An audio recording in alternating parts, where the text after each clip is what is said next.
TV 84 उत्ते programme खबर दी खबर देख रहे सारे दर्शकों ਨੂੰ मैं सरजीत सिंह घुमान फतेह अज करदा हाँ जी। वाहिगुरू जी का खालसा वाहिगुरू जी की फतेह। 11 अगस्त ਨੂੰ 1740 एक बहुत बड़ा इतिहासक कारनामा साडी कौम के योधिया ने अंजाम दिता सीगा, जिहदे बारे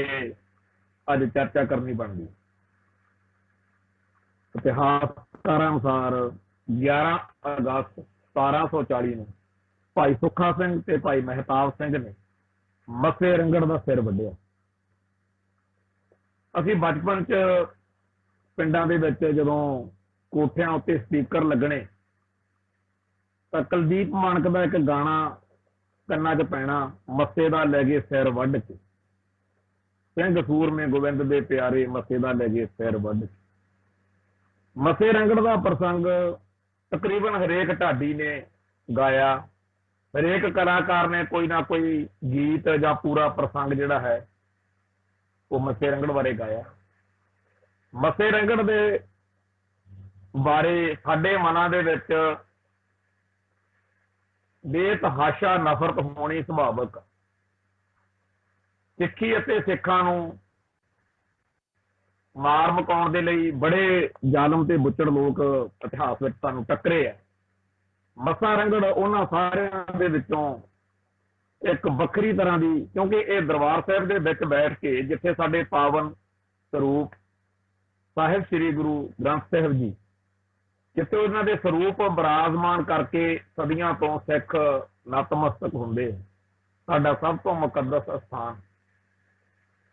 उस स्थान दे उत्ते मसे रंगड़ ने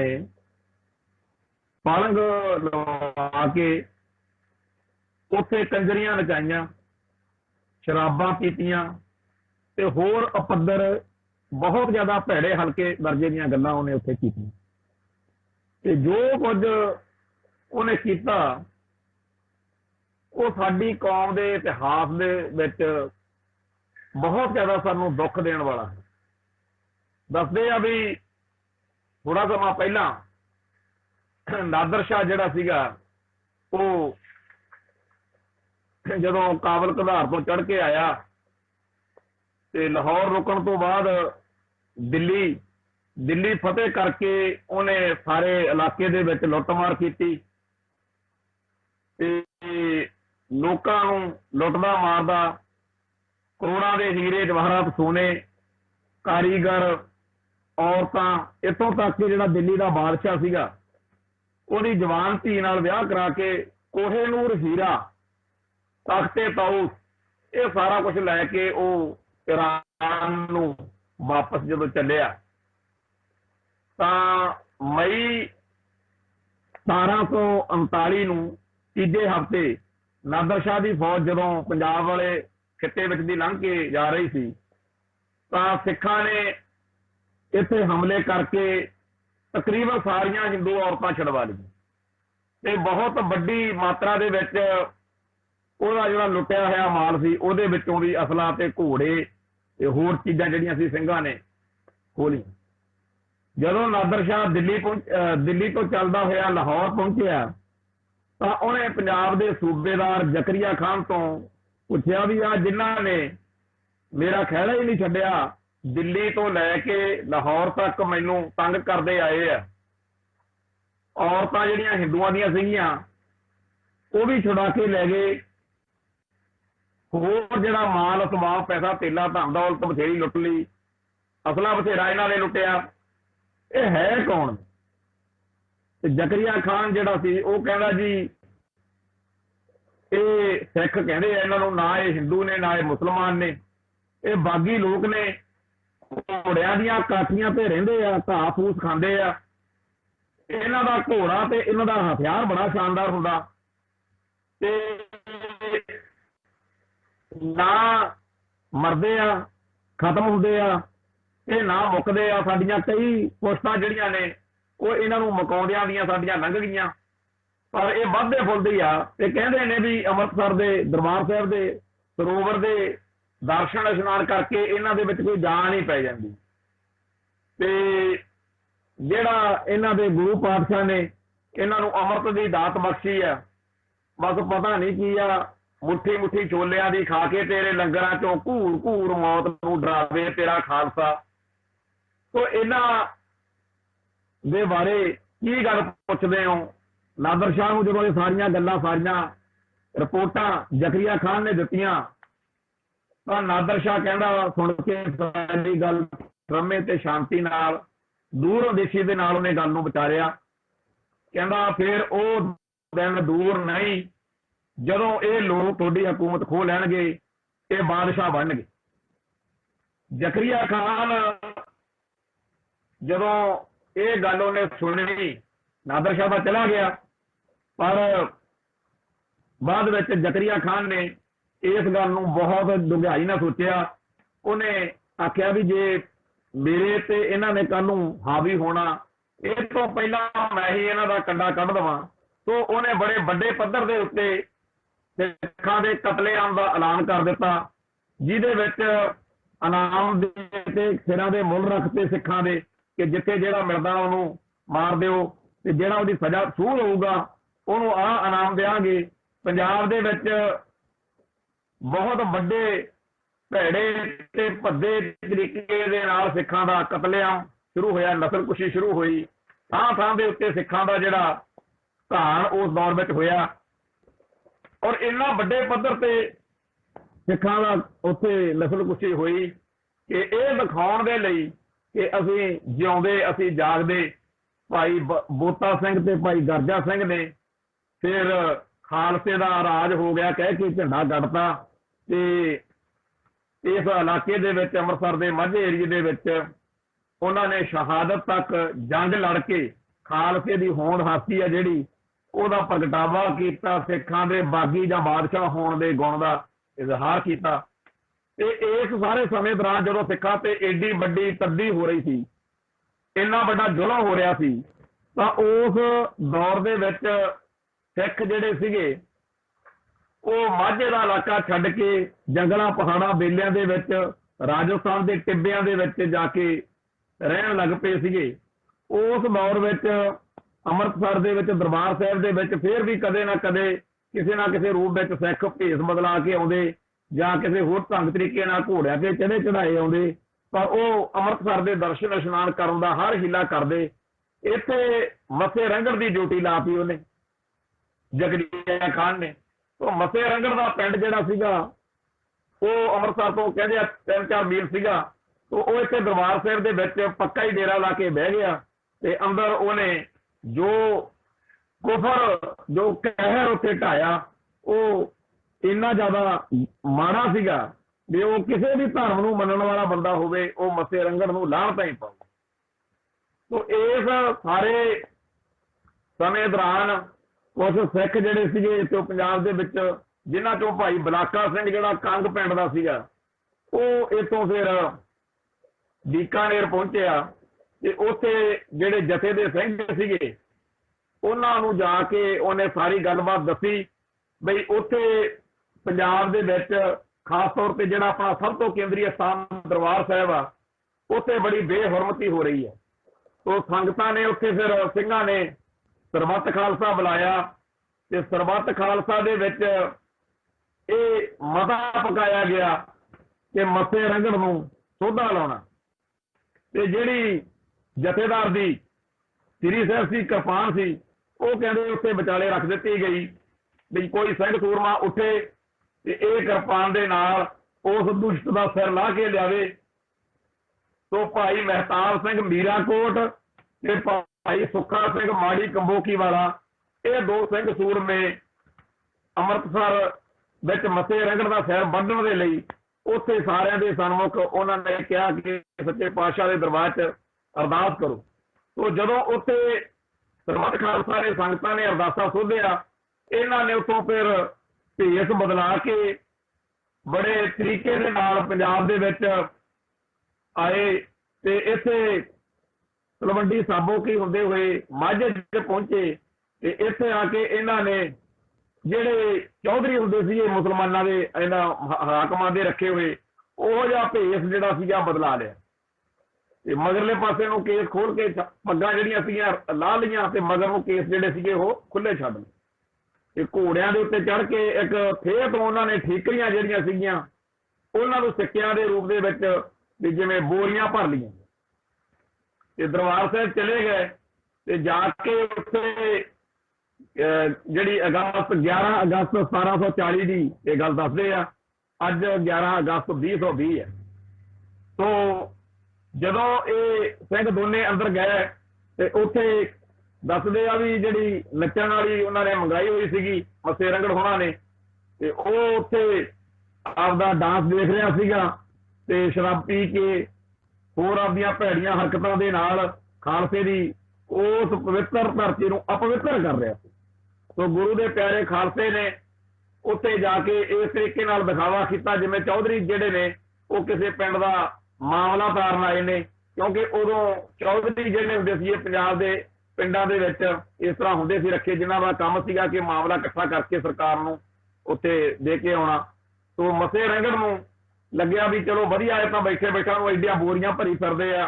ਤੇ ਉਹ ਸੀਗੀਆਂ ਤਾਂ ਉਹ ਤੇ ਠੀਕਰੀਆਂ ਤੇ ਉਹਨਾਂ ਨੇ ਉਹ ਪੈਰਾਂ ਵੱਲ ਨੂੰ ਭਗਾ ਕੇ ਮਾਰੀਆਂ। ਤੇ ਉਹ ਜਦੋਂ ਨੱਚਣ ਵਾਲੀ ਜਿਹੜੀ ਸੀਗੀ ਨੱਚ ਰਹੀ ਸੀ ਤੇ ਉੱਥੇ ਢੋਲਕੀਆਂ ਬਾਜੇ ਖੜਕਾਉਣ ਵਾਲੇ ਸ਼ਰਾਬਾਂ ਪੀ ਰਹੇ ਸਾਰੇ ਜਾਣੇ, ਤੇ ਉਹਨਾਂ ਨੂੰ ਇਹ ਚਿੱਤ ਚੇਤਾ ਹੀ ਨਹੀਂ ਸੀ ਵੀ ਇਹ ਕੋਈ ਸਿੰਘ ਹੋਣਗੇ। ਤੇ ਉਸ ਮੌਕੇ ਜਦੋਂ ਉਹਨੇ ਮੱਸੇ ਰੰਗੜ ਦੇ ਸਿਰ ਥੱਲੇ ਨੂੰ ਕੀਤਾ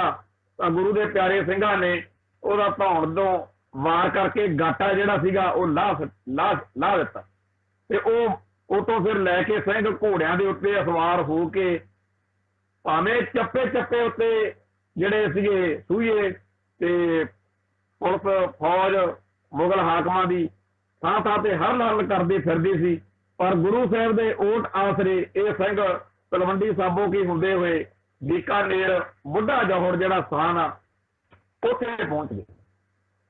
ਉੱਥੇ ਜਾ ਕੇ ਸਾਰੀ ਸੰਗਤ ਦੇ ਸਾਹਮਣੇ ਉਹ ਜਿਹੜਾ ਮੱਸੇ ਰੰਗੜ ਦਾ ਜਿਹੜਾ ਸਿਰ ਸੀਗਾ ਉਹ ਨੇਜੇ ਤੇ ਟੰਗਿਆ ਹੋਇਆ ਜਦੋਂ ਲੈ ਕੇ ਪੇਸ਼ ਹੋਏ ਤਾਂ ਸੰਗਤਾਂ ਨੇ ਜਕਾਰੇ ਛੱਡੇ ਸਿੰਘਾਂ ਨੇ ਖੁਸ਼ੀ ਦੇ ਤੇ ਸੱਚੇ ਪਾਤਸ਼ਾਹ ਦੇ ਸ਼ੁਕਰਾਨੇ ਕੀਤੇ ਕਿ ਇਹ ਜਿਹੜਾ ਐਡਾ ਵੱਡਾ ਕਾਰਜ ਇਹ ਸਿਰੇ ਚੜਿਆ। ਉਹ ਜਿਹੜਾ ਇਹ ਸਾਡਾ ਇਤਿਹਾਸ ਆ ਇਹਦੇ ਬਾਰੇ ਸਾਨੂੰ ਬਹੁਤ ਜ਼ਿਆਦਾ ਪਤਾ ਹੋਣਾ ਚਾਹੀਦਾ, ਪਰ ਸਾਨੂੰ ਮੋਟਾ ਜਿਹਾ ਪਤਾ, ਸਾਨੂੰ ਬਹੁਤ ਜ਼ਿਆਦਾ ਬਰੀਕੀ ਦੇ ਵਿੱਚ ਇਹਦਾ ਜਿਹੜਾ ਹੈਗਾ ਸਾਡੇ ਕੌਮ ਨੂੰ ਨਹੀਂ ਪਤਾ। ਇਹ ਸਾਡੀ ਇਤਿਹਾਸ ਦੇ ਬਾਰੇ ਜਿਹੜੀ ਅਵੇਖਲਾਪਣ ਵਾ ਇਹਦੇ ਬਾਰੇ ਮੈਂ ਅੱਗੇ ਵੀ ਗੱਲ ਕਹਿੰਦਾ ਆਉਣਾ ਵੀ ਅੱਜ ਆਪਾਂ ਕਹਿੰਦੇ ਆ ਕਿ ਅਸੀਂ ਗੁਲਾਮ ਆ, ਅੱਜ ਆਪਾਂ ਕਹਿੰਦੇ ਆ ਕਿ ਸਾਡੀ ਹੋਂਦ ਹਸਤੀ ਖਤਰੇ 'ਚ। ਜਿਨ੍ਹਾਂ ਸਿੰਘਾਂ ਨੇ ਸਿੱਖ ਸੰਘਰਸ਼ ਵਿੱਚ ਪਿਛਲੇ ਦੌਰ ਵਿੱਚ ਤੇਗਾਂ ਮਾਰੀਆਂ ਨੇ ਉਹਨਾਂ ਸਾਰਿਆਂ ਨੂੰ ਆ ਜਿਹੜਾ ਪਿਛਲਾ ਇਤਿਹਾਸ ਸੀ ਬਾਬੇ ਬੰਦਾ ਸਿੰਘ ਬਹਾਦਰ ਤੋਂ ਲੈ ਕੇ ਹੋਰ ਜਿਹੜੇ ਭਾਈ ਤਾਰਾ ਸਿੰਘ, ਭਾਈ ਤਾਰੂ ਸਿੰਘ ਜੀ, ਭਾਈ ਮਨੀ ਸਿੰਘ ਜੀ ਤੇ ਹੋਰ ਜਿਹੜੇ ਸਾਰੇ ਸਿੰਘ ਸੀ, ਇਹਨਾਂ ਦੇ ਇਤਿਹਾਸ ਬਾਰੇ ਉਹਨਾਂ ਨੂੰ ਜਾਣਕਾਰੀ ਸੀ। ਜਿੱਦਾਂ ਬੇਅੰਤ ਸਿੰਘ ਤੇ ਸਤਵੰਤ ਸਿੰਘ ਨੇ ਇੰਦਰਾ ਨੂੰ ਸੋਧਾ ਲਾਇਆ, ਉਹਨਾਂ ਦੇ ਮਨ ਦੇ ਵਿੱਚ ਵੀ ਭਾਈ ਗਰਜਾ ਸਿੰਘ ਤੇ ਭਾਈ ਬੂਟਾ ਸਿੰਘ ਵਰਗਾ, ਭਾਈ ਸੁੱਖਾ ਸਿੰਘ ਤੇ ਭਾਈ ਮਹਿਤਾਬ ਸਿੰਘ ਵਰਗਾ ਜਜ਼ਬਾ। ਇਵੇਂ ਹੀ ਜਦੋਂ ਵੈਦਿਆਂ ਨੂੰ ਸੋਧਣ ਗਏ ਆ ਭਾਈ ਹਰਜਿੰਦਰ ਸਿੰਘ ਜਿੰਦਾ ਤੇ ਭਾਈ ਸੁਖਦੇਵ ਸਿੰਘ ਸੁੱਖਾ, ਉਹਨਾਂ ਦੇ ਮਨਾਂ ਦੇ ਵਿੱਚ ਵੀ ਭਾਈ ਸੁੱਖਾ ਸਿੰਘ, ਭਾਈ ਮਹਿਤਾਬ ਸਿੰਘ ਤੇ ਭਾਈ ਗਰਜਾ ਸਿੰਘ ਤੇ ਭਾਈ ਬੂਟਾ ਸਿੰਘ ਵਰਗਾ ਉਹਨਾਂ ਦੇ ਮਨਾਂ 'ਚ ਗੁਰੂ ਘਰ ਦਾ ਪਿਆਰ ਸੀਗਾ। ਸੋ ਜੇਕਰ ਅਸੀਂ ਆਪਦੇ ਉਹਨਾਂ ਪ੍ਰਾਤਨ ਸੂਰਵੀਰ ਯੋਧਿਆਂ ਦੀਆਂ ਚਰਚਾਵਾਂ ਕਰਾਂਗੇ, ਉਹਨਾਂ ਦੀ ਗੱਲਬਾਤ ਕਰਾਂਗੇ, ਤਾਂ ਸਾਨੂੰ ਬਹੁਤ ਆਉਣ ਵਾਲੇ ਇਸ ਵਾਲੇ ਦੌਰ ਦੇ ਵਿੱਚ ਜਿਹੜੀਆਂ ਮੁਸ਼ਕਲਾਂ ਆ ਰਹੀਆਂ ਨੇ ਸਾਨੂੰ ਉਹਨਾਂ ਦੇ ਨਾਲ ਲੜਨ ਲਈ ਸੌਖ ਰਹੇਗੀ। ਮੈਂ ਫੇਰ ਕਹਿਣੀ ਚਾਹੁੰਦਾ ਵੀ ਜੇ ਸਿੱਖੀ ਦੀ ਸੇਵਾ ਕਰਨੀ ਹੈ ਤਾਂ ਸਾਨੂੰ ਬਾਬਾ ਬੰਦਾ ਸਿੰਘ ਬਹਾਦਰ ਤੋਂ ਲੈ ਕੇ ਸਿੱਖ ਰਿਆਸਤਾਂ ਦੀ ਹੋਂਦ ਆਉਣ ਤੱਕ ਦਾ ਜਿਹੜਾ ਇਤਿਹਾਸ ਆ ਨਾ ਉਹ ਤਾਂ ਰੱਟੇ ਲੱਗਿਆ ਹੋਣਾ ਚਾਹੀਦਾ। ਜਦੋਂ ਬਾਬਾ ਬੰਦਾ ਸਿੰਘ ਬਹਾਦਰ ਨੂੰ ਹਜ਼ੂਰ ਸਾਹਿਬ ਦੀ ਧਰਤੀ ਤੋਂ ਪੰਜਾਬ ਵੱਲ ਨੂੰ ਭੇਜਿਆ, ਉਸ ਤੋਂ ਲੈ ਕੇ ਜਦੋਂ ਸਿੱਖ ਰਿਆਸਤਾਂ ਕਾਇਮ ਹੋਈਆਂ ਨੇ ਉਸ ਵੇਲੇ ਤੱਕ ਦੇ ਇਤਿਹਾਸ ਬਾਰੇ ਸਾਨੂੰ ਸਾਰਿਆਂ ਨੂੰ ਵੱਧ ਤੋਂ ਵੱਧ ਜਾਣਕਾਰੀ ਹੋਣੀ ਚਾਹੀਦੀ। ਇਹਦੇ ਲਈ ਗਿਆਨੀ ਭਜਨ ਸਿੰਘ ਦੀਆਂ ਲਿਖਤਾਂ, ਡਾਕਟਰ ਗੰਡਾ ਸਿੰਘ ਦੀਆਂ ਲਿਖਤਾਂ ਤੇ ਹੋਰ ਜਿਹਦੀ ਵੀ ਕੋਈ ਕਿਤਾਬ ਲਿਖਤ ਮਿਲਦੀ ਹੋਵੇ ਉਹ ਪੜ੍ਹਨੀ ਚਾਹੀਦੀ ਆ। ਮੈਂ ਬੇਨਤੀ ਕਰਦਾ ਕਿ ਕਰਨਲ ਨਰਿੰਦਰਪਾਲ ਸਿੰਘ ਉਹਨਾਂ ਦੇ ਜਿਹੜੇ ਨਾਵਲ ਨੇ, ਉਹਨਾਂ ਦੇ ਖੰਨਿਓ ਤਿੱਖੀ, ਵਾਲੋਂ ਨਿੱਕੀ, ਏਤ ਮਾਰਗ ਜਾਣਾ ਤੇ ਇੱਕ ਸਰਕਾਰ ਵਾਜੋਂ, ਇਹ 4 ਨਾਵਲ ਜਿਹੜੇ ਨੇ ਇਹ ਖਾਲਸੇ ਦੀ ਯੁੱਧ ਨੀਤੀ ਬਾਰੇ, ਜੰਗੀ ਕੌਸ਼ਲ ਬਾਰੇ, ਕਿਵੇਂ ਖਾਲਸਾ ਜਿਹੜਾ ਜੇਤੂ ਰਿਹਾ ਉਸ ਦੌਰ ਦੇ ਵਿੱਚ, ਜਦੋਂ ਚੱਪੇ ਚੱਪੇ ਉੱਤੇ ਮੌਤ ਜਿਹੜੀ ਸੀ ਸਿੰਘਾਂ ਨੂੰ ਰਾਹ ਡੱਕਦੀ ਸੀ, ਤਾਂ ਉਸ ਬਾਰੇ ਜੇਕਰ ਪੜ੍ਹਨਾ ਹੋਵੇ ਤਾਂ ਕਰਨਲ ਨਰਿੰਦਰਪਾਲ ਸਿੰਘ ਨੇ, ਮੈਨੂੰ ਲੱਗਦਾ ਕਿ ਜਿਹੜੇ ਸਾਡੇ ਜੰਗ ਦੇ ਮਾਹੌਲ ਬਾਰੇ ਕੋਈ ਕਿਤਾਬਾਂ ਹੈਗੀਆਂ ਤਾਂ ਉਹ ਸਭ ਤੋਂ ਵਧੀਆ ਇਹ 4 ਕਿਤਾਬਾਂ ਜਿਹੜੀਆਂ ਨੇ ਕਰਨਲ ਨਰਿੰਦਰਪਾਲ ਸਿੰਘ ਦੀਆਂ, ਖੰਨਿਓ ਤਿੱਖੀ, ਵਾਲੋਂ ਨਿੱਕੀ, ਏਤ ਮਾਰਗ ਜਾਣਾ ਤੇ ਇੱਕ ਸਰਕਾਰ ਵਾਜੋਂ, ਇਹ 4 ਕਿਤਾਬਾਂ ਸਾਨੂੰ ਜ਼ਰੂਰ ਪੜ੍ਹਨੀਆਂ ਚਾਹੀਦੀਆਂ ਨੇ। ਪਰ ਮੈਂ ਫੇਰ ਜਿਹੜੀ ਮੁੱਖ ਤੌਰ ਤੇ ਬੇਨਤੀ ਕਰਦਾ ਕਿ ਕਿਤਾਬਾਂ ਪੜ੍ਹੋ, ਚਾਹੇ ਕਿਸੇ ਸਿਆਣੇ ਸੂਝਵਾਨ ਵਿਦਵਾਨ ਦੀਆਂ ਤਕਰੀਰਾਂ ਸੁਣੋ, ਚਾਹੇ ਕਿਸੇ ਢਾਡੀ ਦੀਆਂ ਕੈਸਟਾਂ ਸੁਣੋ, ਪਰ ਸਾਨੂੰ ਬਾਬਾ ਬੰਦਾ ਸਿੰਘ ਬਹਾਦਰ ਤੋਂ ਲੈ ਕੇ ਜਦੋਂ ਸਾਡੇ ਰਾਜ ਭਾਗ ਹੋਂਦ ਵਿੱਚ ਆਏ ਆ, ਰਿਆਸਤਾਂ ਹੋਂਦ ਵਿੱਚ ਆਈਆਂ, ਉਸ ਵੇਲੇ ਤੱਕ ਦਾ, ਜਦੋਂ ਨਾਦਰ ਸ਼ਾਹ, ਅਬਦਾਲੀ, ਅਬਦੁਲ ਸਮਦ ਖਾਂ, ਜ਼ਕਰੀਆ ਖਾਂ, ਯਾਹਿਆ ਖਾਂ, ਮੀਰ ਮੰਨੂ, ਅਦੀਨਾ ਬੇਗ ਤੇ ਹੋਰ ਬੇਸ਼ੁਮਾਰ ਜਿਹੜੇ ਸੀ ਸਿੱਖੀ ਅਤੇ ਸਿੱਖਾਂ ਦੇ ਵੈਰੀ ਜਿਹੜੇ ਸੀ, ਉਹ ਪੈਰ ਪੈਰ ਉੱਤੇ ਸਿੱਖਾਂ ਉੱਤੇ ਜ਼ੁਲਮ ਕਰ ਰਹੇ ਸੀ। ਉਸ ਦੌਰ ਦੇ ਵਿੱਚ ਸਾਡੇ ਸੂਰਵੀਰ ਯੋਧਿਆਂ ਨੇ, ਗੁਰੂ ਪਿਆਰਿਆਂ ਨੇ ਜੋ ਸੇਵਾ ਕੀਤੀ ਆ, ਉਹ ਐਡੀ ਕਮਾਲ ਆ ਕਿ ਉਹਦੀ ਚਰਚਾ ਜਿੰਨੀ ਕਰੀਏ ਓਨੀ ਥੋੜੀ ਹੈ। ਜਿਹੜਾ ਉਸ ਤੋਂ ਅੱਗੇ ਭਾਈ ਸੁੱਖਾ ਸਿੰਘ, ਭਾਈ ਮਹਿਤਾਬ ਸਿੰਘ ਦੇ ਬਾਰੇ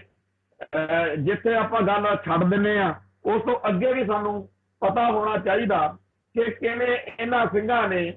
ਜਿਹੜੀਆਂ ਨੇ ਕੌਮ ਦੇ ਲਈ ਹੋਰ ਵੀ ਇਹ ਤੋਂ ਬਿਨਾਂ ਵੀ ਵੱਖਰੀਆਂ ਵੀ ਜਿਹੜੀਆਂ ਘਾਲਣਾਵਾਂ ਨੇ ਉਹ ਘਾਲੀਆਂ ਨੇ। ਖਾਸ ਤੌਰ ਦੇ ਉੱਤੇ ਜਿਹੜਾ ਭਾਈ ਮਹਿਤਾਬ ਸਿੰਘ ਮੀਰਾਂਕੋਟ ਤੇ ਭਾਈ ਸੁੱਖਾ ਸਿੰਘ ਆ, ਇਹਨਾਂ ਦੀਆਂ ਸ਼ਹਾਦਤਾਂ ਕਿਵੇਂ ਹੋਈਆਂ ਨੇ, ਉਹ ਦੱਸਦੇ ਆ ਕਿ ਜਦੋਂ ਅਹਿਮਦ ਸ਼ਾਹ ਅਬਦਾਲੀ ਦੀ ਫੌਜ ਨਾਲ ਟੱਕਰ ਹੋਈ ਆ, ਉਦੋਂ ਭਾਈ ਸੁੱਖਾ ਸਿੰਘ ਫਿਰ ਚੜ੍ਹਾਈ ਕਰ ਗਏ ਸੀ। ਭਾਈ ਸੁੱਖਾ ਸਿੰਘ ਉਹਨਾਂ ਅਹਿਮਦ ਸ਼ਾਹ ਅਬਦਾਲੀ ਦੇ ਖਿਲਾਫ ਲੜਦੇ ਹੋਏ ਸ਼ਹੀਦ ਹੋਏ, ਜਦੋਂ ਕਿ ਭਾਈ ਮਹਿਤਾਬ ਸਿੰਘ ਜਿਹੜੇ ਆ ਉਹ ਭਾਈ ਤਾਰੂ ਸਿੰਘ ਦੇ ਨਾਲ ਲਾਹੌਰ ਦੇ ਵਿੱਚ ਚਰਖੜੀ ਚਾੜ ਕੇ ਸ਼ਹੀਦ ਕੀਤੇ ਗਏ ਨੇ। ਤੇ ਇੱਕ ਸਰੋਤ ਅਨੁਸਾਰ ਭਾਈ ਮਹਿਤਾਬ ਸਿੰਘ ਮੀਰਾਂਕੋਟ ਤੇ ਭਾਈ ਤਾਰੂ ਸਿੰਘ ਜਿਹੜੇ ਨੇ ਇਹ ਆਪਸ ਵਿੱਚ ਹੀ ਮਾਮੇ ਭੂਆ ਦੇ ਪੁੱਤਰ ਸੀਗੇ। ਇਹ ਕਿੰਨਾ ਕੁ ਸਹੀ ਆ ਤੱਥ ਇਹ ਮੈਨੂੰ ਅਜੇ ਨਹੀਂ ਪਤਾ, ਪਰ ਮੈਂ ਇਹ ਜਦੋਂ ਪੜ੍ਹਿਆ ਤਾਂ ਮੈਨੂੰ ਬੜਾ ਇਹ ਗੱਲ ਤੇ ਆਇਆ ਕਿ ਕਮਾਲ ਦੀ ਗੱਲ ਆ ਕਿ ਮਾਮੇ ਭੂਆ ਦੇ ਪੁੱਤ ਜਿਹੜੇ ਨੇ ਉਹ ਇਕੱਠੇ ਜਿਹੜੇ ਨੇ ਜਿਹੜੇ ਆ ਸ਼ਹਾਦਤ ਪਾ ਗਏ। ਭਾਈ ਮਹਿਤਾਬ ਸਿੰਘ ਮੀਰਾਂਕੋਟ ਜਿਹੜਾ ਸੀ, ਬਾਅਦ ਵਿੱਚ ਜਦੋਂ ਇਹ ਮੱਸੇ ਰੰਗੜ ਵਾਲਾ ਇਹਨਾਂ ਨੇ ਕਾਰਨਾਮਾ ਅੰਜਾਮ ਦੇਤਾ ਤਾਂ ਲਾਹੌਰ ਦਰਬਾਰ ਤੋਂ ਹੁਕਮ ਹੋ ਗਿਆ ਵੀ ਜਿੱਥੇ ਵੀ ਇਹ ਮਿਲਦਾ ਹੈਗਾ ਮਹਿਤਾਬ ਸਿੰਘ ਤੇ ਉਹਦਾ ਪਰਿਵਾਰ, ਇਹਨਾਂ ਦਾ ਖਾਤਮਾ ਕੀਤਾ ਜਾਵੇ। ਸੋ ਫਿਰ ਜਦੋਂ ਮਹਿਤਾਬ ਸਿੰਘ ਜਿਹੜਾ ਸੀ ਉਹਦਾ ਪਿੰਡ ਹੈ ਨਹੀਂ ਸੀਗਾ, ਪਰ ਉਹਨੇ ਆਪ ਦਾ ਜਿਹੜਾ ਬੇਟਾ ਸੀ ਨਿੱਕਾ ਜਿਹਾ ਕਾਕਾ, ਉਹ ਰਾਏ ਸਿੰਘ ਉਹਦਾ ਨਾਂ ਦੱਸਦੇ ਆ, ਰਾਏ ਸਿੰਘ ਜਿਹੜਾ ਸੀਗਾ ਉਹਨੂੰ ਫੜਾਉਣ ਦੇ ਲਈ ਤੇ ਉਹਨੂੰ ਮਾਰਨ ਦੇ ਲਈ, ਖਤਮ ਕਰਨ ਦੇ ਲਈ ਫੌਜਾਂ ਚੜ ਆਈਆਂ। ਤੇ ਭਾਈ ਮਹਿਤਾਬ ਸਿੰਘ ਮੀਰਾਂਕੋਟ ਆਪਦੇ ਦੋਸਤ ਨੂੰ ਜਿਹੜਾ ਨੱਥਾ ਖਹਿਰਾ ਸੀਗਾ, ਆਪਣੇ ਕਈ ਬੰਦੇ ਆਮ ਮੁਹਾਵਰਾ ਵਰਤ ਲੈਂਦੇ ਆ, ਐਰਾ ਗੈਰਾ ਨੱਥੂ ਖਹਿਰਾ, ਆਪਾਂ ਇਹਨੂੰ ਨੈਗੇਟਿਵ ਨਾਵਾਚਕ ਲੈਂਦੇ ਆ, ਪਰ ਅਸਲ ਵਿੱਚ ਇਹ ਹੈਗਾ ਵੀ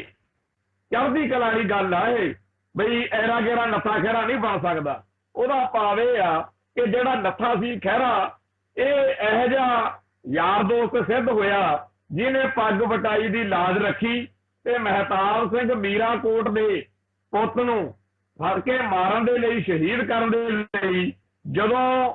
ਇਹ ਫੌਜਾਂ ਚੜ੍ਹ ਕੇ ਆ ਗਈਆਂ ਤਾਂ ਭਾਈ ਮਹਿਤਾਬ ਸਿੰਘ ਮੀਰਾਂਕੋਟ ਦੇ ਪੁੱਤ ਨੂੰ ਬਚਾਉਣ ਦੇ ਲਈ ਜਿਵੇਂ ਇਸ ਸੂਰਮੇ ਨੇ ਆਪਦੇ ਟੱਬਰ ਸਮੇਤ ਜੰਗ ਲੜੀ, ਭਾਵੇਂ ਸ਼ਹਾਦਤਾਂ ਪੈ ਗਈਆਂ, ਪਰ ਇਹਨਾਂ ਨੇ ਉਹ ਬੱਚਾ ਜਿਹੜਾ ਸੀ ਉਹ ਜਿਉਂਦਾ ਬਚਾ ਲਿਆ। ਬਾਅਦ ਵਿੱਚ ਇੱਕ ਜਿਹੜੀ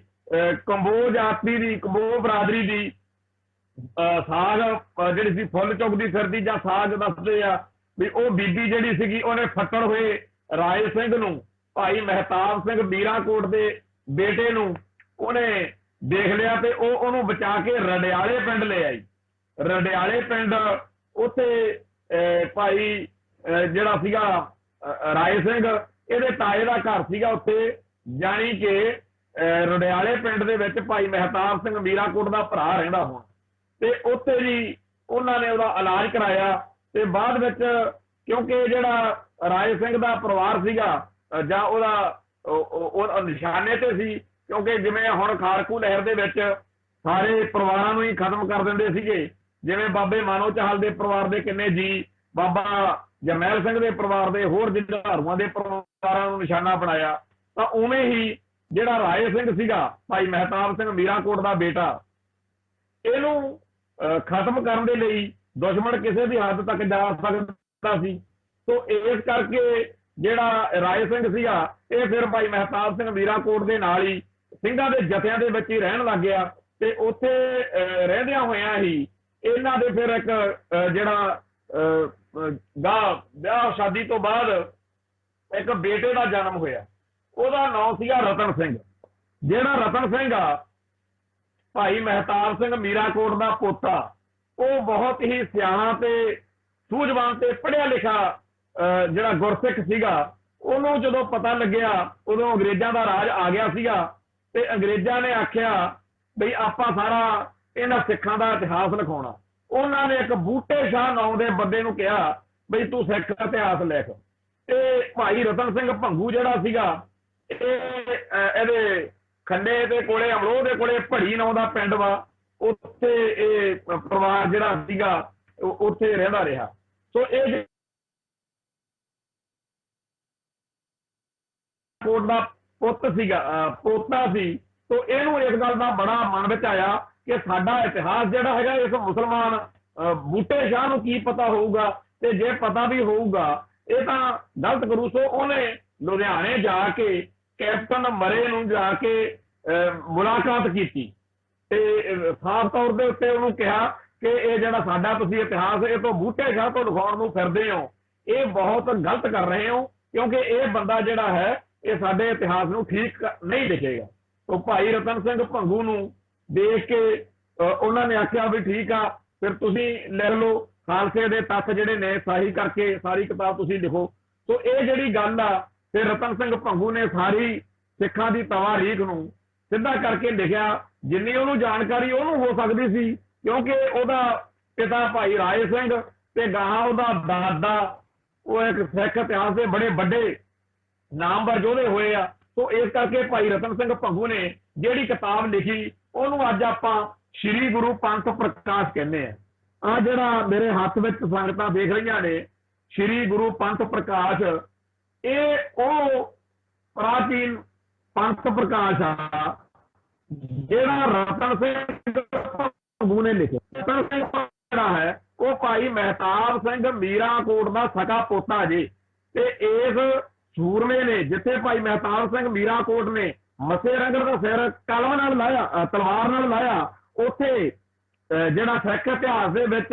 ਗੜਬੜਾਂ ਕੀਤੀਆਂ ਜਾ ਰਹੀਆਂ ਸੀਗੀਆਂ ਬੂਟੇ ਸ਼ਾਹ ਵੱਲੋਂ ਫਾਰਸੀ ਦੇ ਵਿੱਚ ਜਦੋਂ ਉਹ ਸਿੱਖਾਂ ਦਾ ਇਤਿਹਾਸ ਲਿਖ ਰਿਹਾ ਸੀ, ਤਾਂ ਭਾਈ ਰਤਨ ਸਿੰਘ ਭੰਗੂ ਨੇ ਆਪਦੀ ਜ਼ਿੰਮੇਵਾਰੀ ਸਮਝਦੇ ਆ ਉੱਥੇ ਜਾ ਕੇ ਗੱਲ ਕੀਤੀ ਤੇ ਉਸ ਗ੍ਰੰਥ ਦੇ ਵਿੱਚ ਮੋਟਾ ਕਰਕੇ ਲਿਖਿਆ ਹੋਇਆ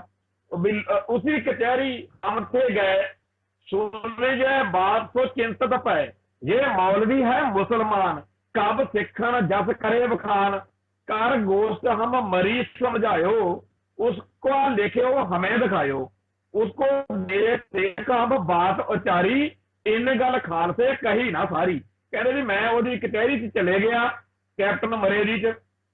ਤੇ ਉਹਨੂੰ ਜਾ ਕੇ ਮੈਂ ਆਖਿਆ ਵੀ ਇਹ ਮੌਲਵੀ ਹੈ ਮੁਸਲਮਾਨ ਕਬ ਸਿੱਖਣ ਜਸ ਕਰੇ ਵਖਾਨ ਇਹ ਮੁਸਲਮਾਨ ਮੌਲਵੀ ਆ ਜਿਹੜਾ ਇਹਨਾਂ ਦਾ ਤਾਂ ਅਸੀਂ ਰਾਜ ਭਾਗ ਖੋਇਆ ਸੀ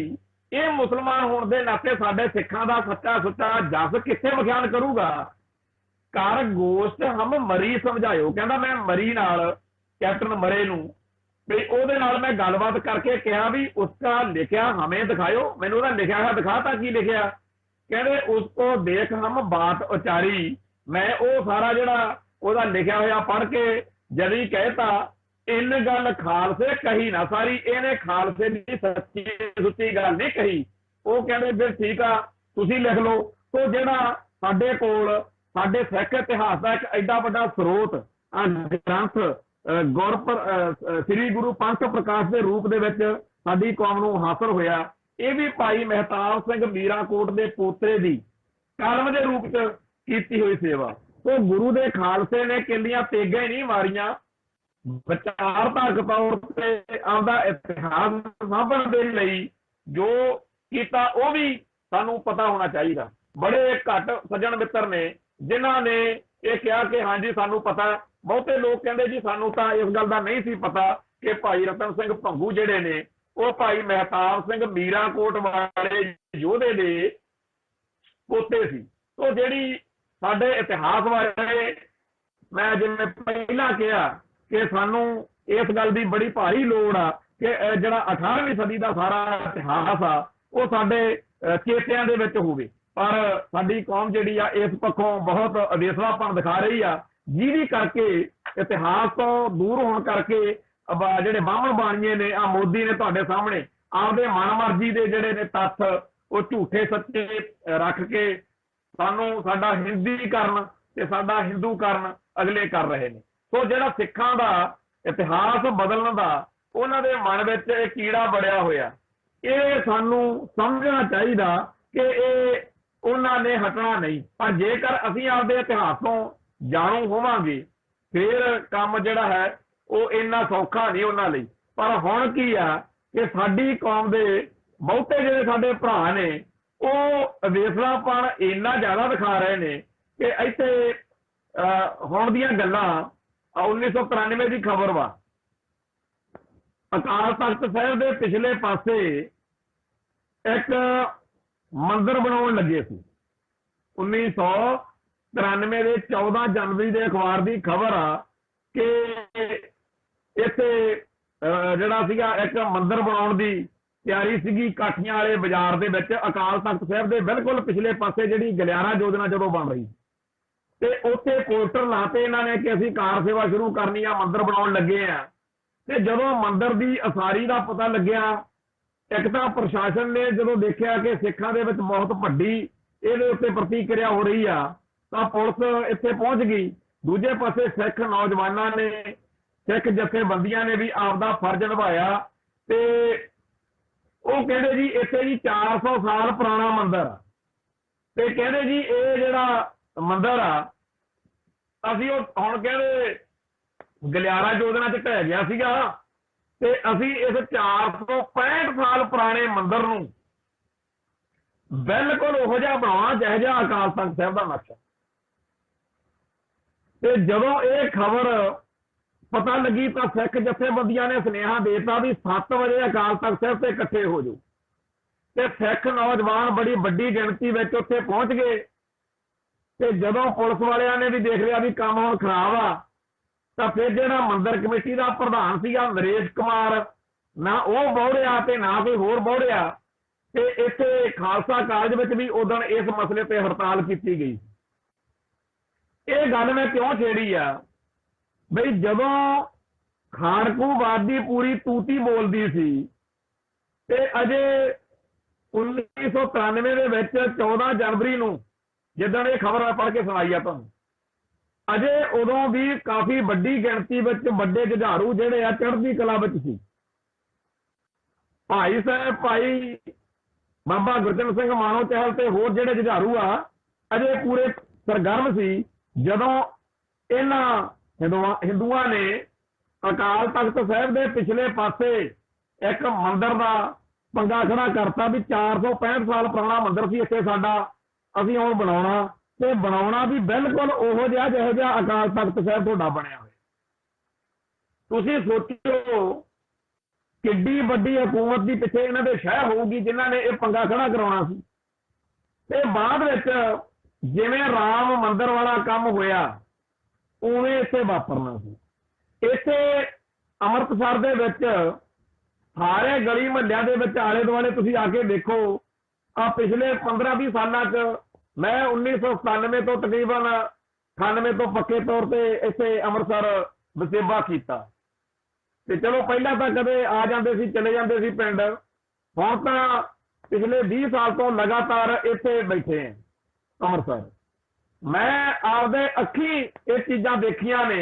कि दरबार साहब के आले दुआले हर गली महल्ले दे विच दुकान जी दे विच मूर्ति रख के उन्होंने मंदिर बना देंगे। ये मंदिर इन्हें क्यों बनाए जा रहे हैं ताकि कल गलां नूं ये कहिए भी ये सारे हिंदुओं के मंदिरों के विचाले हर मंदिर साहिब आ, ये भी हिंदुओं का ही मंदिर आ, विष्णु मंदिर आ ते ये साडा ही आ। ते जिवें अयोध्या दे विच उस राम चंद्र का मंदिर कढ़ के दिखाता इन्हां ने, उहदा जन्म स्थान बना के दिखाता जिहदे बारे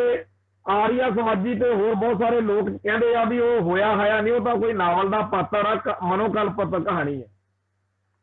हुण जेकर वो राम चंद्र का जन्म स्थान कढ़ के उत्थे मंदिर बनाउण दीआं गल्लां कर सकदे आ तां साडे धर्म नूं भी ये साडे शरेआम साडे धर्म का बाहमणीकरण करन दा कोई मौका खिजाउंदे नहीं हैगे। उदण उत्थे बाबरी मस्जिद वाले थां ते राम मंदिर दे लई भूमि पूजन करन गया होया ये जिहड़ा मोदी सी, इहने एवें नहीं उत्थे सिखां दीआं गल्लां छेड़ियां, कहंदा जी गुरु गोबिंद सिंह जी ने भी रामायण लिखी है।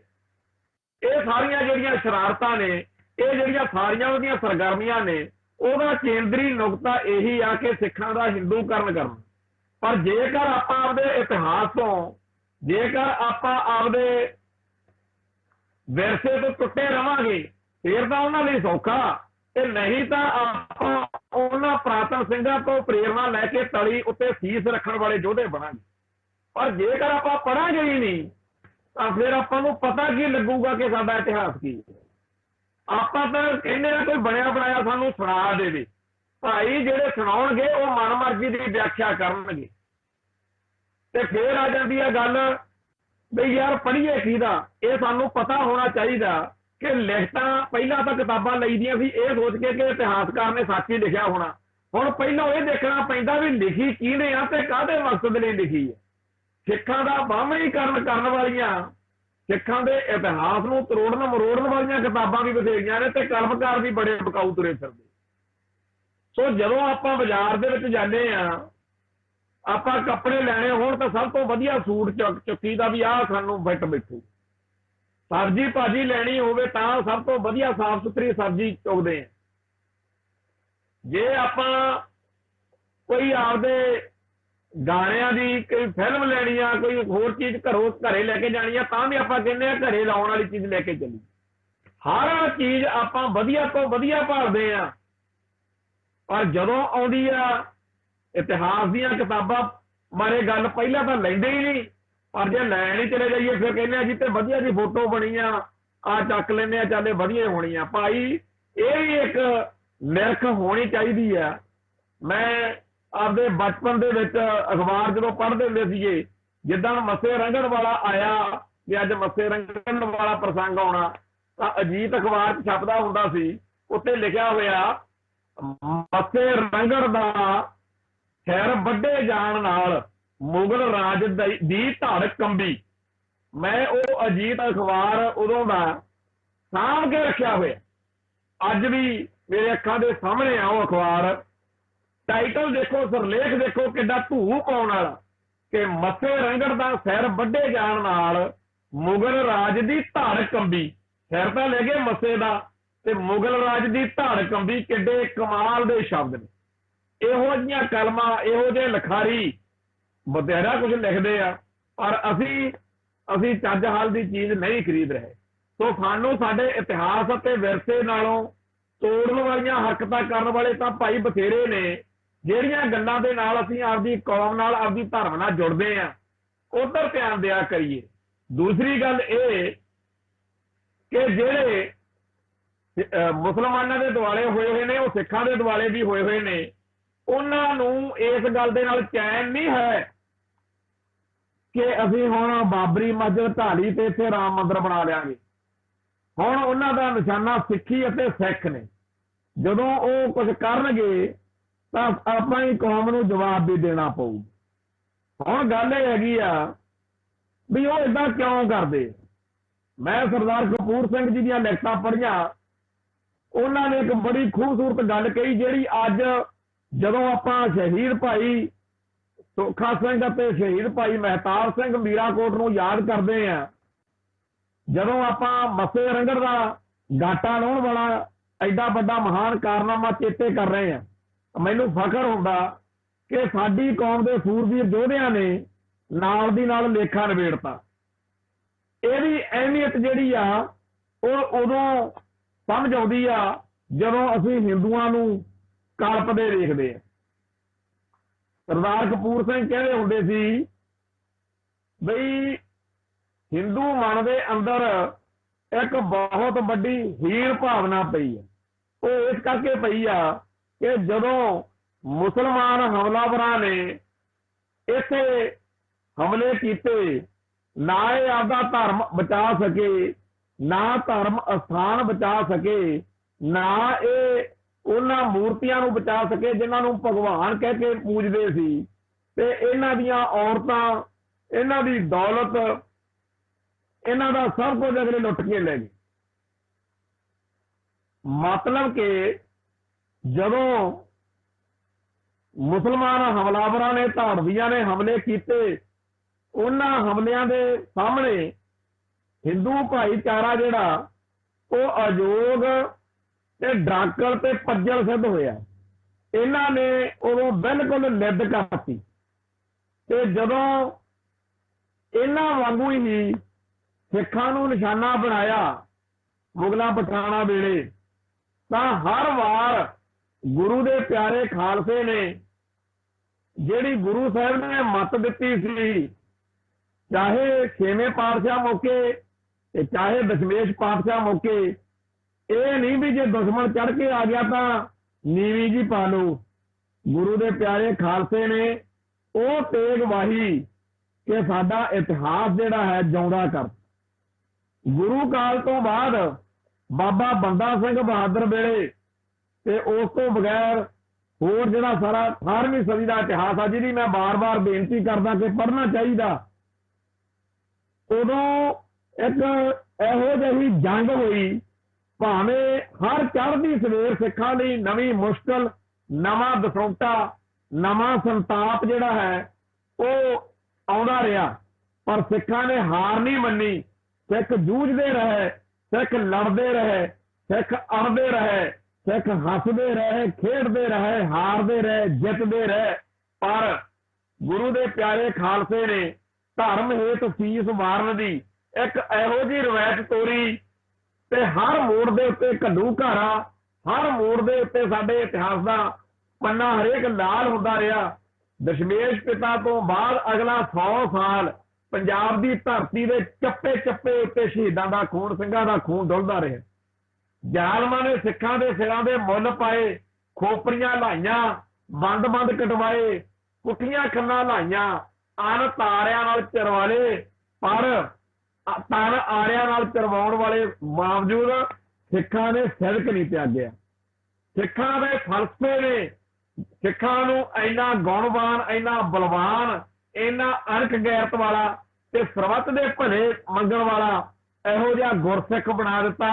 ਕਿ ਦੁਨੀਆ ਭਰ ਦੇ ਜਿਹੜੇ ਲੋਕ ਸੀ, ਜਿਹੜੇ ਦੁਖੀ ਤੇ ਸਤਾਏ ਹੋਏ ਲੋਕ ਸੀ, ਉਹ ਜਦੋਂ ਮਦਦ ਮੰਗਣ ਆਉਂਦੇ ਸੀ, ਉਦੋਂ ਸਿੱਖ ਇਹ ਨਹੀਂ ਸੀ ਦੇਖਦੇ ਕਿ ਸਾਡਾ ਤਾਂ ਆਪਦਾ ਨਹੀਂ ਝੱਟ ਚੱਜ ਹਾਲ ਨਾਲ ਲੰਘਦਾ। ਹਰ ਇੱਕ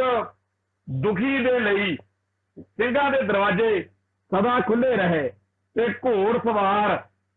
ਹਥਿਆਰਬੰਦ ਹੋ ਕੇ ਉਹ ਪੰਜਾਬ ਦੇ ਜੰਮਿਆਂ ਨੂੰ ਨਿੱਤ ਮੁਹਿੰਮਾਂ ਵਾਲੀ ਗੱਲ ਗੁਰੂ ਦੇ ਸਿੱਖਾਂ ਨੇ ਹਰ ਜ਼ੁਲਮ ਦੇ, ਹਰ ਜ਼ਾਲਮ ਦੇ, ਹਰ ਵਧੀਕੀ ਤੇ ਹਰ ਅਤਿਆਚਾਰ ਦੇ ਬਰਾਬਰ ਉਹਨਾਂ ਨੇ ਮੱਲ ਮਾਰ ਕੇ ਦਿਖਾਈ। ਜੇ ਮੱਸੇ ਰੰਗੜ ਨੇ ਦਰਬਾਰ ਸਾਹਿਬ ਦੇ ਵਿੱਚ ਬਹਿ ਕੇ ਖਾਲਸੇ ਦੀ ਅਣਖ ਨੂੰ ਵੰਗਾਰਿਆ ਤਾਂ ਸਿੱਖ ਉਹਦਾ ਫੈਰੀ ਲਾ ਕੇ ਲੈ ਗਏ। ਜੇ ਕਿਸੇ ਨੇ ਅਕਾਲ ਤਖਤ ਸਾਹਿਬ ਵੱਲ ਜਾਂ ਦਰਬਾਰ ਸਾਹਿਬ ਦੇ ਵੱਲ ਟੇਢੀ ਅੱਖ ਨਾਲ ਝਾਕਿਆ ਤਾਂ ਸਾਡੇ ਅੱਜ ਸਾਡੀ ਕੌਮ ਫਖਰ ਨਾਲ ਕਹਿੰਦੀ ਆ ਬਈ ਦਰਬਾਰ ਸਾਹਿਬ ਤੇ ਹਮਲਾ ਤਾਂ ਕੀਤਾ ਜਾ ਸਕਦਾ, ਪਰ ਹਮਲਾਵਰ ਨੂੰ ਅਸੀਂ 5 ਮਹੀਨੇ ਨਹੀਂ ਟੱਪਣ ਦਿੰਦੇ। ਇਹ ਸਾਡੇ ਇਤਿਹਾਸ ਨੂੰ ਜਿਨ੍ਹਾਂ ਸੂਰਬੀਰ ਯੋਧਿਆਂ ਨੇ ਇਹਨਾਂ ਮਹਾਨ ਕਾਰਨਾਮਿਆਂ ਨੂੰ ਅੰਜਾਮ ਦਿੱਤਾ, ਉਹਨਾਂ ਨੇ ਸਾਡੀ ਕੌਮ ਦੇ ਉੱਤੇ ਕੋਈ ਭਾਜੀ ਰਹਿਣ ਨਹੀਂ ਦਿੱਤੀ, ਨਾਲ ਦੀ ਨਾਲ ਨਿਬੇੜਾ ਕਰਤਾ। ਉਹ ਰਵਾਇਤ ਸਾਡੀ ਹੁਣ ਤੱਕ ਚੱਲੀ ਆਉਂਦੀ ਆ। ਇੰਦਰਾ ਸੀ, ਚਾਹੇ ਵੈਦਿਆ ਸੀ, ਚਾਹੇ ਬੇਅੰਤਾ ਬੁੱਚੜ ਸੀ, ਚਾਹੇ ਗੋਬਿੰਦ ਰਾਮ ਸੀ, ਚਾਹੇ ਕੋਈ ਹੋਰ ਆ, ਅਸੀਂ ਬਹੁਤਾ ਜ਼ਿਆਦਾ ਜਿਹੜਾ ਹੈ ਕੋਈ ਬੈਂਦਾ ਬਣ ਜਾਂ KTS ਗਿੱਲ ਵਰਗਾ ਕਦੇ ਕੋਈ ਰਹਿ ਜਾਂਦਾ ਨਹੀਂ, ਅਸੀਂ ਨਾਲ ਦੀ ਨਾਲ ਠੋਕੂ ਲਾਉਂਦੇ ਰਹੇ ਆ। ਡਾਇਰ ਸੀਗਾ, ਉਹ ਇੱਥੇ 20 ਸਾਲ ਬਾਅਦ ਜਾ ਕੇ ਲੰਡਨ ਚ ਸਿੰਘਾਂ ਨੇ ਭਾਈ ਊਧਮ ਸਿੰਘ ਨੇ ਠੋਕਿਆ ਉਹਨੂੰ। ਉਹ ਜਿਹੜੀ ਖਾਲਸੇ ਦੀ ਇਹ ਰਵਾਇਤ ਆ, ਇਹਦੇ ਨਾਲ ਕੀ ਹੋਇਆ ਕੀ ਆ, ਉਹ ਆਪਣੀ ਅੱਜ ਦੀ ਚਰਚਾ ਦੇ ਵਿੱਚ ਹੋਣਾ ਚਾਹੀਦੀ ਆ ਗੱਲ। ਹਿੰਦੂ ਜਿਹੜੇ ਸੀ ਅੱਜ ਉਹਨਾਂ ਦੇ ਕੋਲੇ ਰਾਜ ਭਾਗ ਆ ਗਿਆ। ਹਿੰਦੂ ਜਿਹੜੇ ਸੀ ਉਹਨਾਂ ਦੇ ਕੋਲੇ ਰਾਸ਼ਟਰਪਤੀ, ਪ੍ਰਧਾਨ ਮੰਤਰੀ, ਫੌਜਾਂ ਦੇ ਜਰਨੈਲ ਜੋ ਮਰਜ਼ੀ ਆ, ਪਰ ਭਾਰਤ ਦੇ ਵਿੱਚ ਵਸਦੇ ਹੋਏ ਮੁਸਲਮਾਨਾਂ ਨੂੰ ਜਦੋਂ ਹੱਸਦਿਆਂ ਨੂੰ ਦੇਖਦੇ ਆ ਨਾ, ਇਹਨਾਂ ਦੇ ਅੰਦਰ ਅੱਗ ਲੱਗ ਜਾਂਦੀ ਹੈ। ਚਾਹੇ ਕੋਈ ਮੁਸਲਮਾਨ ਆਪ ਦੀ ਕੋਈ ਖੁਸ਼ੀ ਮਨਾਵੇ, ਇਹਨਾਂ ਨੂੰ ਇਉਂ ਲੱਗਦਾ ਵੀ ਇਹ ਜਿਹੜਾ ਮੁਸਲਮਾਨ ਆ ਨਾ, ਇਹ ਹਿੰਦੂਆਂ ਦੇ ਉੱਤੇ ਪਿਛਲੇ ਦੌਰ ਵਿੱਚ ਹੋਏ ਜ਼ੁਲਮਾਂ ਦੇ ਕਰਕੇ ਸਾਡੀ ਹੇਠੀ ਕਰ ਰਿਹਾ ਕਿ ਬੇਸ਼ੱਕ ਤੁਸੀਂ ਰਾਜੇ ਮਹਾਰਾਜੇ ਬਣਦੇ ਫਿਰੋ, ਪਰ ਹੈ ਤਾਂ ਤੁਸੀਂ ਉਹ ਆ ਨਾ ਜਿਨ੍ਹਾਂ ਦੀਆਂ ਜਨਾਨੀਆਂ ਸਾਡੇ ਮੁਗਲ ਪਠਾਨ ਚੱਕ ਕੇ ਲੈ ਕੇ ਜਾਂਦੇ ਰਹੇ ਆ। ਸੋ ਜਿਹੜੀ ਹਿੰਦੂ ਦੇ ਅੰਦਰ ਇਹ ਹੀਣ ਭਾਵਨਾ, ਇਹ ਸਿੱਖ ਦੇ ਅੰਦਰ ਇਸੇ ਕਰਕੇ ਨਹੀਂ ਭਰਾਵੋ, ਕਿਉਂਕਿ ਸਾਡੇ ਭਾਈ ਗਰਜਾ ਸਿੰਘ, ਭਾਈ ਬੋਤਾ ਸਿੰਘ, ਬਾਬਾ ਬੰਦਾ ਸਿੰਘ ਬਹਾਦਰ, ਸਰਦਾਰ ਜੱਸਾ ਸਿੰਘ ਆਹਲੂਵਾਲੀਆ, ਬਾਬਾ ਦੀਪ ਸਿੰਘ, ਭਾਈ ਸੁੱਖਾ ਸਿੰਘ, ਮਹਿਤਾਬ ਸਿੰਘ ਤੇ ਹੋਰ ਅਨੇਕਾਂ ਗੁਰਸਿੱਖ ਪਿਆਰਿਆਂ ਨੇ ਨਾਲ ਦੀ ਨਾਲ ਭਾਜੀਆਂ ਮੋੜਤੀਆਂ। ਹਿੰਦੂ ਉਹਨਾਂ ਹਮਲਿਆਂ ਦੇ ਮੌਕੇ ਲਿੱਦ ਕਰ ਗਿਆ, ਪਰ ਗੁਰੂ ਦੇ ਪਿਆਰੇ ਖਾਲਸੇ ਨੇ ਬਾਗੀ ਜਾਂ ਬਾਦਸ਼ਾਹ ਹੋਣ ਦਾ ਝੰਡਾ ਚੱਕੀ ਰੱਖਿਆ। ਅਸੀਂ ਗੁਲਾਮ ਹੋਏ ਨਹੀਂ, ਅਸੀਂ ਕਿਸੇ ਦੀ ਅਧੀਨਗੀ ਮੰਨੀ ਹੋਈ ਨਹੀਂ। ਕੋਈ ਮੁਗਲ, ਪਠਾਨ, ਦੁਰਾਨੀ, ਅਫਗਾਨੀ, ਕੋਈ ਧਾੜਵੀ, ਕੋਈ ਹਮਲਾਵਰ ਸਾਨੂੰ ਹਰਾ ਨਹੀਂ ਸਕਿਆ। ਜੰਗ ਦੇ ਵਿੱਚ ਕਿਸੇ ਪਲ ਅਸੀਂ ਪਿੱਛੇ ਤਾਂ ਹਟ ਸਕਦੇ ਹਾਂ, ਅਸੀਂ ਮਾਰੇ ਵੀ ਗਏ ਹਾਂ, ਸਾਡੀ ਨਸਲਕੁਸ਼ੀ ਵੀ ਹੋਈ, ਸਾਡੇ ਅਕਾਲ ਤਖਤ ਸਾਹਿਬ ਦਰਬਾਰ ਸਾਹਿਬ ਤੇ ਵੀ ਹਮਲੇ ਹੋਏ, ਸਾਡੇ ਗੁਰਧਾਮਾਂ ਉੱਤੇ ਬੜੇ ਭਿਆਨਕ ਹਮਲੇ ਹੋਏ, ਪਰ ਅਸੀਂ ਚੜ ਕੇ ਆਉਣ ਵਾਲੇ ਕਿਸੇ ਦਾ ਹਿਸਾਬ, ਕਿਸੇ ਦਾ ਲੇਖਾ ਜਿਹੜਾ ਸੀ ਟਿਕਾਏ ਬਿਨਾਂ ਟਿਕੇ ਨਹੀਂ। ਤੇ ਇਹ ਜਿਹੜੀ ਸਾਡੀ ਝੋਲੀ ਦੇ ਵਿੱਚ ਸਾਡੇ ਪੁਰਾਣੇ ਗੁਰਸਿੱਖ ਪਿਆਰਿਆਂ ਨੇ ਇਹ ਫਤਿਹ ਪਾਈ ਆ ਨਾ ਜੀ, ਇਹ ਫਤਿਹ ਅੱਜ ਜੇਕਰ ਕਿਸੇ ਮੁਸਲਮਾਨ ਦੇ ਨਾਲ ਅਸੀਂ ਬਹਿ ਕੇ ਖਾਈਏ ਪੀਏ, ਕਿਸੇ ਮੁਸਲਮਾਨ ਦੇ ਨਾਲ ਅਸੀਂ ਸਾਂਝ ਰੱਖਣੀ ਚਾਹੀਏ, ਸਾਨੂੰ ਉਹ ਜਿਹੀ ਹੀਣ ਭਾਵਨਾ ਕਦੇ ਨਹੀਂ ਆਉਣੀ, ਸਾਡੇ ਅੰਦਰ ਉਹ ਹੀਣਤਾ ਕਦੇ ਨਹੀਂ ਆ ਸਕਦੀ, ਕਿਉਂਕਿ ਜਿਹੜਾ ਮੁਸਲਮਾਨ ਅੱਜ ਬੈਠਾ ਉਹਨੂੰ ਵੀ ਪਤਾ ਕਿ ਇਹ ਉਸ ਕੌਮ ਦੇ ਵਾਰਸ ਬੈਠੇ ਆ ਜਿਨ੍ਹਾਂ ਨੇ ਆਪਦੇ ਧਰਮ, ਆਪਦੀ ਕੌਮ ਦੇ ਲਈ ਸੀਸ ਤਲੀ ਤੇ ਰੱਖ ਕੇ ਸ਼ਹਾਦਤਾਂ ਦਿੱਤੀਆਂ ਨੇ। ਤੇ ਸਾਨੂੰ ਵੀ ਪਤਾ ਕਿ ਜਿਹੜਾ ਆ ਸਾਡੇ ਸਾਹਮਣੇ ਬੈਠਾ ਮੁਸਲਮਾਨ, ਇਹਦੇ ਨਾਲ ਸਾਡੀ ਨਿਭ ਸਕਦੀ ਆ, ਕਿਉਂਕਿ ਸਾਡੇ ਪੁਰਾਣਾ ਲੇਖਾ ਨਿਬੜਿਆ ਹੋਇਆ, ਤੇ ਜੇ ਕੋਈ ਨਵੀਂ ਭਾਜੀ ਇਹ ਚਾਲੂ ਅਸੀਂ ਬੈਠੇ। ਪਰ ਹਿੰਦੂ ਆਪਦੀ ਭਾਜੀ ਜਿਹੜੀ ਸੀ ਉਹ ਇਤਿਹਾਸ ਦੇ ਵਿੱਚ ਉਦੋਂ ਉਤਾਰ ਨਹੀਂ ਸਕੇ। ਉਹਨਾਂ ਦੇ ਮਨ ਦੇ ਵਿੱਚੋਂ ਚਾਹੇ ਉਹ ਰਾਮ ਮੰਦਿਰ ਛੱਡ ਕੇ ਉਹ ਕਰੋੜਾਂ ਗੁਣਾ ਵੱਡਾ ਬਾਬਰੀ ਮਸਜਿਦ ਤੋਂ ਬਣਾ ਕੇ ਬਹਿ ਜਾਣ, ਪਰ ਹਿੰਦੂ ਮਨ ਦੇ ਅੰਦਰੋਂ ਇਹ ਹੀਣ ਭਾਵਨਾ ਕਦੇ ਨਹੀਂ ਜਾਣੀ ਕਿ ਸਾਡੇ ਸੋਮਨਾਥ ਦੇ ਮੰਦਿਰ ਦੇ ਵਿੱਚੋਂ ਇਹਨਾਂ ਨੇ ਉਹ ਚੱਕ ਲਿਆ ਸੀ, ਆਹ ਭੰਨ ਲਿਆ ਸੀ। ਇਹ ਜੇ ਮੰਦਿਰਾਂ ਦੇ ਵਿੱਚੋਂ ਮੂਰਤੀ ਜਿਹੜੀ ਸੀ ਜਿਹਦੀ ਪੂਜਾ ਕਰਦੇ ਰਹੇ, ਉਹਨੂੰ ਪੱਟ ਕੇ ਤੋੜ ਕੇ ਲੈ ਗਏ। ਇੱਕ ਟੁਕੜਾ ਉਹਦਾ ਕਹਿੰਦੇ ਆ ਉੱਥੇ ਮੱਕੇ ਮਦੀਨੇ ਵਿੱਚ ਰੱਖਤਾ, ਇੱਕ ਅਫਗਾਨਿਸਤਾਨ ਦੇ ਵਿੱਚ ਬਾਦਸ਼ਾਹ ਜਿਹੜੇ ਤਖਤ ਦੇ ਉੱਤੇ ਬੈਠਦਾ ਸੀ ਉਹਦੇ ਪੈਰਾਂ 'ਚ ਰੱਖਿਆ ਹੁੰਦਾ। ਹੁਣ ਇਹ ਗੱਲਾਂ ਮੁੜ ਨਹੀਂ ਹੋਣੀਆਂ, ਇਹ ਗੱਲਾਂ ਇਤਿਹਾਸ ਇਹ ਪੁੱਠਾ ਗੇੜਾ ਨਹੀਂ ਦਿੱਤਾ ਜਾ ਸਕਣਾ। ਸੋ ਇਹ ਜਿਹੜੀ ਹਿੰਦੂ ਦੇ ਮਨ ਦੇ ਅੰਦਰ ਹੀਣ ਭਾਵਨਾ ਉਹ ਕੱਲੀ ਮੁਸਲਮਾਨਾਂ ਪ੍ਰਤੀ ਨਹੀਂ ਹੈ, ਉਹ ਸਿੱਖਾਂ ਦੀ ਗੱਲ। ਸਿੱਖ ਤਾਂ ਕਹਿੰਦੇ ਨੇ ਜੀ ਵੀ ਇਹ ਅਕਿਰਤਕਾਂ ਬਣ ਗਏ, ਉਹ ਕਹਿੰਦੇ ਨੇ ਅਸੀਂ ਹੁਣ ਸਿੱਖਾਂ ਦੀਆਂ ਧੀਆਂ ਭੈਣਾਂ ਬਾਰੇ ਅਸੀਂ ਉਹ ਸਾਰੇ ਕਾਸੇ ਬਾਰੇ ਇਹੋ ਜਿਹਾ ਬਣਾ ਦੇਣਾ ਮਾਹੌਲ ਕਿ ਲੋਕ ਕਹਿਣਗੇ ਕਿ ਤੁਸੀਂ ਆਪਦੀਆਂ ਤਾਂ ਬਚਾ ਨਹੀਂ ਸਕੇ, ਤੁਸੀਂ ਇਹਨਾਂ ਦੀਆਂ ਕਿੱਥੇ ਛਡਵਾਈਆਂ ਹੋਣੀਆਂ ਨੇ। ਸੋ ਇਹੋ ਜਿਹੀ ਹੀਣ, ਇਹ ਵੀ ਕੰਮ ਹੀਣ ਭਾਵਨਾ ਚੋਂ ਹੀ। ਹਿੰਦੂ ਮਨ ਦੀ ਹੀਣ ਭਾਵਨਾ ਉਹਨੂੰ ਦਿਨੋਂ ਦਿਨ ਹੋਰ ਜ਼ਿਆਦਾ ਅੱਤਵਾਦੀ ਬਣਾ ਰਹੀ ਹੈ, ਹੋਰ ਜ਼ਿਆਦਾ ਦਹਿਸ਼ਤਗਰਦ ਬਣਾ ਰਹੀ ਹੈ, ਹੋਰ ਜ਼ਿਆਦਾ ਉਹਨੂੰ ਫਿਰਕੂ ਬਣਾ ਰਹੀ ਹੈ, ਹੋਰ ਜ਼ਿਆਦਾ ਉਹਨੂੰ ਭਿਆਨਕ ਬਣਾ ਰਹੀ ਹੈ। ਸੋ ਹਿੰਦੂ ਮਨ ਦੀ ਇਹ ਹੀਣਤਾ ਜਿਹੜੀ ਆ ਉਹ ਮੰਦਰ ਮੁੰਦਰ ਬਣਾਇਆ ਖਤਮ ਨਹੀਂ ਹੋਣੀ। ਉਹ ਮੁਸਲਮਾਨਾਂ ਦੇ ਏਡੇ ਵੱਡੇ ਕਤਲੇਆਮ ਪਿਛਲੇ 60-70 ਸਾਲ ਚ ਕਰ ਲਏ, ਅਕਾਲ ਤਖਤ ਸਾਹਿਬ ਨੂੰ ਢਹਿ ਢੇਰੀ ਕਰ ਲਿਆ, ਸਿੱਖਾਂ ਦੀ ਨਸਲਕੁਸ਼ੀ ਕਰ ਲਈ। ਜੇ ਕੋਈ ਇਹ ਸਮਝਦਾ ਕਿ ਹੁਣ ਅੱਗੇ ਨੂੰ ਹਿੰਦੂ ਮਨ ਜਿਹੜਾ ਹੈਗਾ ਉਹ ਸੈਟੀਸਫਾਈ ਹੋ ਜਾਏਗਾ, ਇਹ ਬਿਲਕੁਲ ਨਹੀਂ ਹੋਣਾ। ਆਉਣ ਵਾਲੇ ਦਿਨ ਸਿੱਖਾਂ ਲਈ ਤੇ ਮੁਸਲਮਾਨਾਂ ਲਈ ਹੋਰ ਜ਼ਿਆਦਾ ਖਤਰਨਾਕ ਹੋਣਗੇ। ਭਾਰਤੀ ਮੁਸਲਮਾਨ ਆਪਦਾ ਕਿਵੇਂ ਮਸਲਾ ਨਜਿੱਠਦੇ ਆ ਉਹ ਉਹਨਾਂ ਦੀ ਮੌਜ ਆ, ਪਰ ਆਪਣੀ ਕੌਮ ਨੂੰ ਇਹ ਚੇਤੇ ਰੱਖਣ ਦੀ ਲੋੜ ਆ ਕਿ ਜੇਕਰ ਸਾਡੀ ਆਉਣ ਵਾਲੀ ਨਸਲ, ਆਉਣ ਵਾਲੀ ਪੀੜ੍ਹੀ ਉਹ ਕਿਤੇ ਹਿੰਦੂਆਂ ਵਾਂਗੂ ਹੀਣ ਭਾਵਨਾ ਚ ਨਾ ਚਲੀ ਜਾਵੇ। ਸਾਡੇ ਆ ਜਿਹੜੇ ਪਿਛਲੇ 60-70 ਸਾਲਾਂ ਦੇ ਵਿੱਚ ਜਿਹੜੇ ਸਿੰਘਾਂ ਨੇ ਹੁਣ ਤੇਗਾਂ ਮਾਰੀਆਂ ਨੇ, ਜਿਵੇਂ ਇਹਨਾਂ ਨੇ ਫਰਜ਼ ਨਿਭਾਏ ਨੇ, ਉਵੇਂ ਹੀ ਸਾਨੂੰ ਆਪਦੇ ਇਤਿਹਾਸ ਤੋਂ ਪ੍ਰੇਰਨਾ ਲੈ ਕੇ ਸਾਡੀ ਕੌਮ ਦੇ ਅੰਦਰ ਇਹ ਚੀਜ਼ ਲਗਾਤਾਰ ਵਸਾਉਣੀ ਪਊਗੀ ਕਿ ਜਿਹੜਾ ਵੀ ਤੁਹਾਡੇ ਧਰਮ ਉੱਤੇ ਵਾਧਾ ਕਰਦਾ, ਜਿਹੜਾ ਵੀ ਤੁਹਾਡੀ ਕੌਮ ਦਾ, ਤੁਹਾਡੇ ਪੰਥ ਦੇ ਹਿੱਤਾਂ ਦਾ ਨੁਕਸਾਨ ਕਰਦਾ, ਉਹਦੇ ਤੋਂ ਸਿੱਖ ਰਵਾਇਤਾਂ ਅਨੁਸਾਰ ਉਹਨੂੰ ਜ਼ਰੂਰ ਜਿਹੜਾ ਹੈਗਾ ਸੋਧਾ ਲਾਉਣਾ ਚਾਹੀਦਾ। ਆ ਪਿੱਛੇ ਜੇ ਇੱਕ ਜਨਾਨੀ ਸੀ, ਉਹਨੂੰ ਕਹਿੰਦੇ ਜੀ ਜਨਾਨੀ ਮਾਰਤੀ, ਪਰ ਉਹਨੇ ਸਾਹਿਬ ਸ੍ਰੀ ਗੁਰੂ ਗ੍ਰੰਥ ਸਾਹਿਬ ਜੀ ਦੇ ਪਾਵਨ ਸਰੂਪਾਂ ਨੂੰ ਏਦਾਂ ਵਿਚਾਲਿਓਂ ਪਾੜ ਕੇ ਟੈਲੀਵਿਜ਼ਨ ਦੇ ਉੱਤੇ ਪੂਰੇ ਹਮਲੇ ਨਾਲ ਕਹਿੰਦੀ ਸੀ ਕਿ ਮੈਂ ਇਹ ਕੰਮ ਕੀਤਾ, ਤੇ ਉਹ ਜਿਹੜੇ ਸੱਜਣ ਸੀ ਉਹਨਾਂ ਨੇ ਸੋਧਾ ਲਾਤਾ। ਫਿਰ ਇੱਧਰ ਜੇਲ੍ਹ ਦੇ ਵਿੱਚ ਮਹਿੰਦਰਪਾਲ ਬਿੱਟੂ ਜਿਹੜਾ ਠੋਕ ਵਜਾ ਕੇ ਕਹਿੰਦਾ ਰਿਹਾ ਤੇ ਉਹਨੂੰ ਸੋਧਾ ਲਾਇਆ। ਸੋ ਜਿਹੜੇ ਇਹੋ ਜਿਹੇ ਕੰਮ ਕਰਨ ਵਾਲੇ ਹੋਣ ਉਹਨਾਂ ਨੂੰ ਜੇ ਨਿਬੇੜ ਦਿਆਂਗੇ ਤਾਂ ਅੱਜ ਤੋਂ 100 ਸਾਲ ਬਾਅਦ ਜਦੋਂ ਸਾਡੀ ਕੌਮ ਦੇ ਬੱਚੇ, ਉਹਨਾਂ ਨੂੰ ਕੋਈ ਮਿਹਣਾ ਨਹੀਂ ਮਾਰੂਗਾ ਕਿ ਜਿਹੜੇ ਬੰਦਿਆਂ ਨੇ ਤੁਹਾਡੇ ਇਸ ਦੀ ਬੇਅਦਬੀ ਕੀਤੀ ਸੀ ਤੁਸੀਂ ਉਹਨਾਂ ਦਾ ਕੀ ਵਿਗਾੜ ਲਿਆ ਸੀ। ਭਾਵੇਂ ਸਾਰੇ ਤਾਂ ਲੇਖੇ ਨਹੀਂ ਨਿਬੜਦੇ ਹੁੰਦੇ, ਪਰ 60-70% 80% ਤੱਕ ਤਾਂ ਗੱਲ ਲੈ ਕੇ ਜਾਇਆ ਕਰੀਏ। ਜੇ ਇੱਕ ਅੱਧਾ ਕੋਈ KPS ਗਿੱਲ ਵਰਗਾ ਰਹਿ ਗਿਆ ਤਾਂ ਚਲੋ ਗੱਲ ਵੱਖਰੀ ਆ, ਪਰ ਸੱਚੇ ਪਾਤਸ਼ਾਹ ਸਾਡੀ ਕੌਮ ਉੱਤੇ ਇਹ